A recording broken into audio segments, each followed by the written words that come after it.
குடில குந்தள பால நமோ நமோ நிடிலலோஜன சூத நமோ நமோ குடில குந்தள பால நமோ நமோ நிடிலலோஜன சூத நமோ நமோ மிருகமத சுதிலக நமோ நமோ நமோ பாலா வல்லீச மிருகமத சுதிலக நமோ நமோ நமோ பாலா வல்லீச.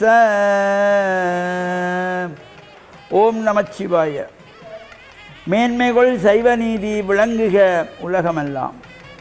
நோயற்ற வாழ்வே குறைவற்ற செல்வம். அந்த நோய்நொடி இல்லாத வாழ்வை இந்த உலக மக்கள் எல்லோரும் வாழ வேண்டும் என்று கலியுகத்தின் காந்தமல ஜோதியாகிய சபரிமலை சுவாமி ஐயப்பனுடைய திருவடிகளை சிறந்தாழ்த்தி டான் தமிழொலி ஓம் தொலைக்காட்சி நேயர்கள் அனைவருக்கும் சர்வதேச இந்து மத குருபீடம் அகில இலங்கை சபரிமலை ஸ்ரீ சாஸ்தாபுரத்தின் சார்பில் இனிய வணக்கங்களும் நல்லாசிகளும். இன்றும் மங்களகரமான குரோதி வருஷம் சித்திரை மாதம் 30ஆம் நாள் 13/5/2024 திங்கட்கிழமை.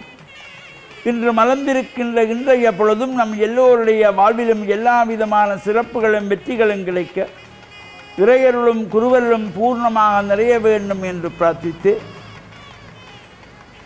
இன்று சோமவாரம் என்கின்ற திங்கட்கிழமை. இன்று முருகப்பெருமானுடைய மாதங்கள் தோறும் அனுஷ்டிக்கின்ற திதி வாரியான விரதமாகிய சஷ்டி விரதம், வளர்ப்புரை சஷ்டி. முருகனாலயங்களிலே விசேஷமான பூஜைகள், வழிபாடுகள், அபிஷேக ஆராதனைகள் எல்லாம் நடைபெறும். வேலுண்டு வினை தீர்க்க. இந்த வேல் வீரவேல், வெற்றிவேல், ஞானவேல், சக்திவேல், வஜ்ரவேல் என்று போற்றப்படுவது.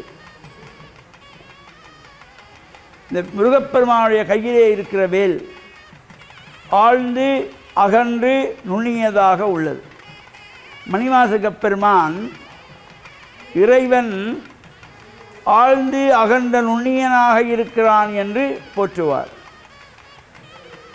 வேதங்கள் ஐயா என ஓங்கி ஆழ்ந்து அகன்ற நுண்ணியனே என்று மணிவாசகப் பெருமான் சிவபுராணத்திலே போற்றுவார்.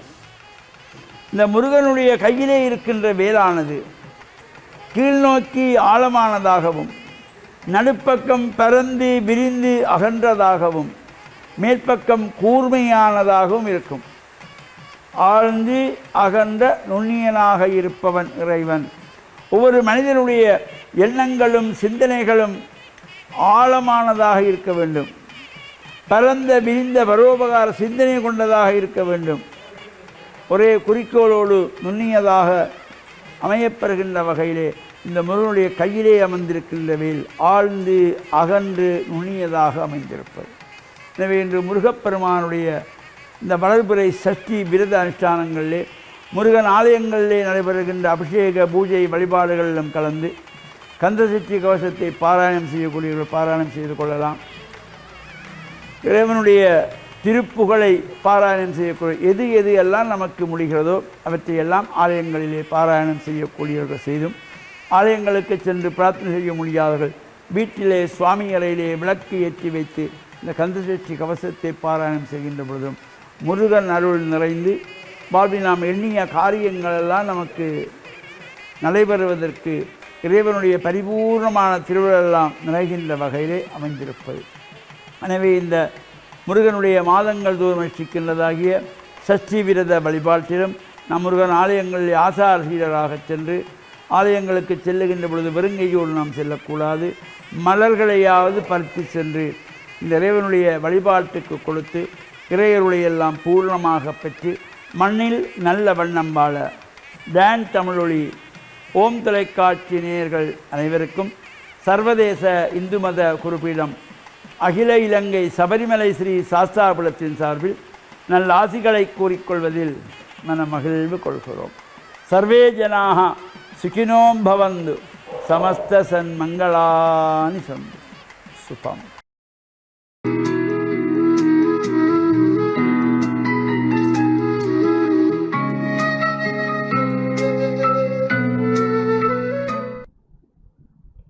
இறை இயேசுவில் என் அன்பு நெஞ்சங்களே, கிறிஸ்தவ நற்சிந்தனை வேளையில் உங்களை சந்திப்பதிலே எனக்கு மிக்க மகிழ்ச்சி.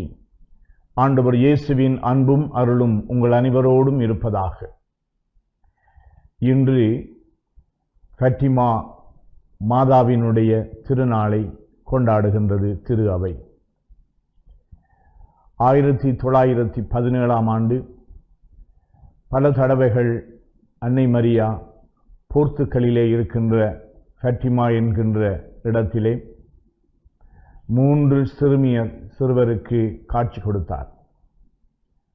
பிரான்செஸ்கோ, லூசியா, ஜசிந்தா என்ற மந்தை மேய்க்கின்ற இந்த சிறுவர்களுக்கு காட்சி கொடுத்து, அமலோத்பவம் நான் என்று சொல்லி செபமாலை சொல்லி, நீங்கள் மனம் மாற வேண்டும், அதனூடாக போரும் பஞ்சம் போன்ற தீமைகளிலே இருந்து கடவுள் உங்களை பாதுகாப்பார் என்று சொல்லிக் கொடுக்கின்றார். 1947 ஆண்டு 12ஆம் பத்திநாதர் இந்த காட்சி உண்மையானது என்று முடிசூட்டினார். ஃபத்திமா மாதாவிலே ஏராளமான மக்கள் பக்தி வைத்து அவருடைய இந்த திருக்காட்சியின் வழியாக கூறிய செய்திகளுக்கு செவிமடுத்து அவர் மீது ஆழமான நம்பிக்கை வைத்து எங்கள் அனைவருக்கும் பாதுகாப்பு கொடுக்கின்ற, நல்வாழ்வை கொடுக்கின்ற, விண்ணகத்துக்கு எங்களை அழைத்து செல்லக்கூடிய மரியன்னை எங்கள் எல்லோருக்கும் அன்னையாக இருக்கின்றார் என்று ஆயிரக்கணக்கான மக்கள் நம்புகின்றார்கள். இந்த ஃபத்திமா திருத்தலம் பல ஏனைய பல்வேறு நாடுகளிலும் மறை மாவட்டங்களிலும் இந்த ஃபத்திமா அன்னை என்று சொல்லி அவருக்கு கோவில் எழுப்பி திருத்தலங்களை எழுப்பி மக்கள் அன்னை மரியாவினுடைய காட்சியினால் விளைந்த நற்பயன்களை பெறுவதற்கு ஆவல் கொண்டிருக்கின்றார்கள். திருத்தந்தை ஜான் பால் அவர் தன்னுடைய வாழ்வில் ஒரு மிகப்பெரிய அனுபவத்தை பெற்றுக்கொண்டார். அவரை சுட்டுக் கொள்வதற்காக எத்தனித்த பொழுது ஒரு மிகவுமே நுட்பமாக, திடமாக, இலக்கு தவறாத ஒருவர் துப்பாக்கியினாலே சுட்ட பொழுது அந்த சன்னங்கள் அவருடைய நெஞ்சை துளைத்தன. அந்த வேளையிலே திருத்தந்தை அவர்கள் அவருடைய காட்சியில் மரியாள் ஃபத்திமா அன்னை அவளை தன்னை அரவணைத்து பாதுகாத்து கொண்டதாக நம்புகின்றார்.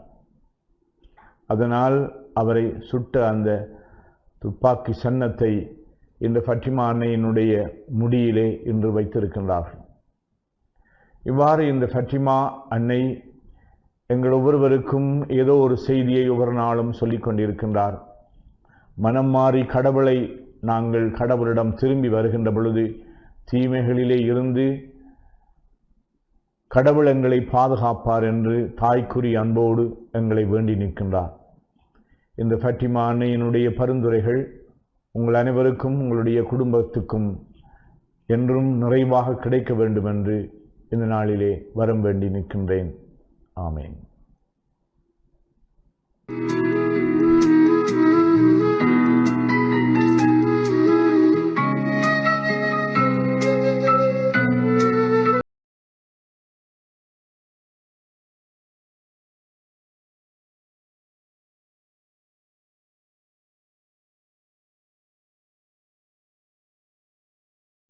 نحمده ونستعينه ونستغفره ونؤمن به ونتوكل عليه ونعوذ بالله من شرور أنفسنا ومن سيئات أعمالنا من يهد الله فلا مضل له ومن يضلل فلا هادي له ونشهد أن لا إله إلا الله وحده لا شريك له ونشهد أن سيدنا ونبينا ومولانا محمد عبده ورسوله وقال النبي صلى الله عليه وسلم طلب العلم فريضة على كل مسلم صدق رسول الله صلى الله عليه وسلم. கண்ணியத்திற்குரிய அன்பார்ந்த நேயர்களே, சகோதரர்களே, நபி ஸல்லல்லாஹு அலைஹி வஸல்லம் அவர்கள் கூறினார்கள், ஒவ்வொரு முஸ்லிமின் மீதும் கல்வியை தேடி கற்றுக்கொள்வது கடமையான ஒன்று என்று கூறினார். பொதுவாக இந்த ஹதீஸை வைத்து நாங்கள் நோக்கும்போது மார்க்க கல்வி என்பது முக்கியத்துவமான ஒரு இடத்தை பெறுகின்றது.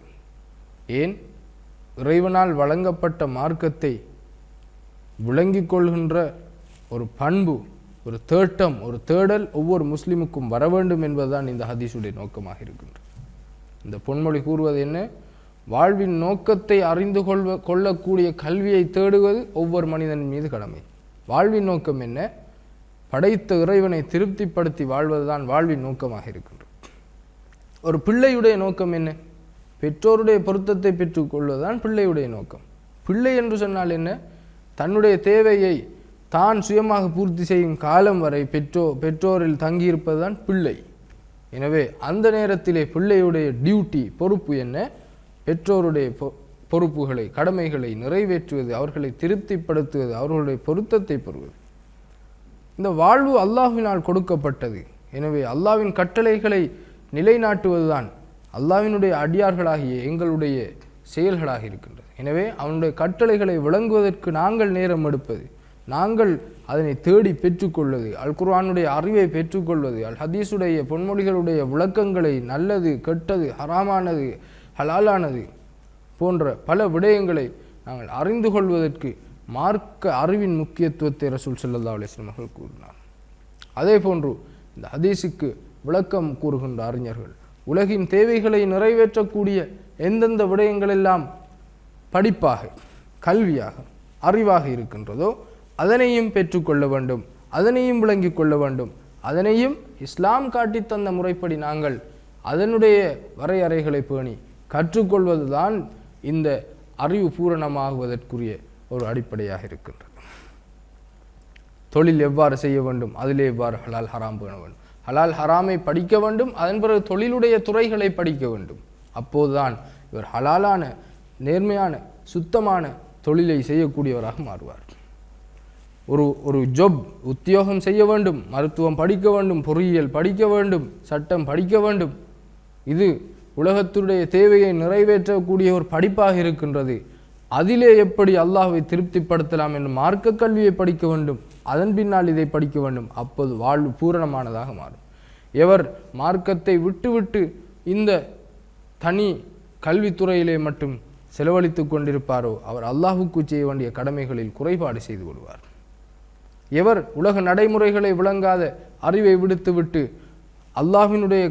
அல்லாஹுவை திருப்திப்படுத்தக்கூடிய விடயங்களை மாத்திரம் செய்து கொண்டிருந்தால் அவர் அடியார்களுடைய கடமைகளில் தவறுவிடக்கூடியவராக மாறிவிடுவார். எனவே இந்த நடுநிலை போக்கை நாங்கள் கொண்டு வந்து எல்லா அறிவுக்கும் முக்கியத்துவம் கொடுத்து பேணுதலாக அல் குர்ஆனுக்கும் ஹதீஸுக்கும் முக்கியத்துவம் கொடுத்தால் அல்லாஹு தஆலா எங்களுக்கு பல விடயங்களை அவனுடைய புறத்திலிருந்து அருளுவான் நிச்சயமாக. எனவே இந்த விடயங்களை வாழ்வில் எடுத்து நடப்பதற்கு எல்லாம் வல்ல அல்லாஹு தஆலா நம் அனைவருக்கும் அருள் புரிவானாக. அஸ்ஸலாமு அலைக்கும் வரஹ்மத்துல்லாஹி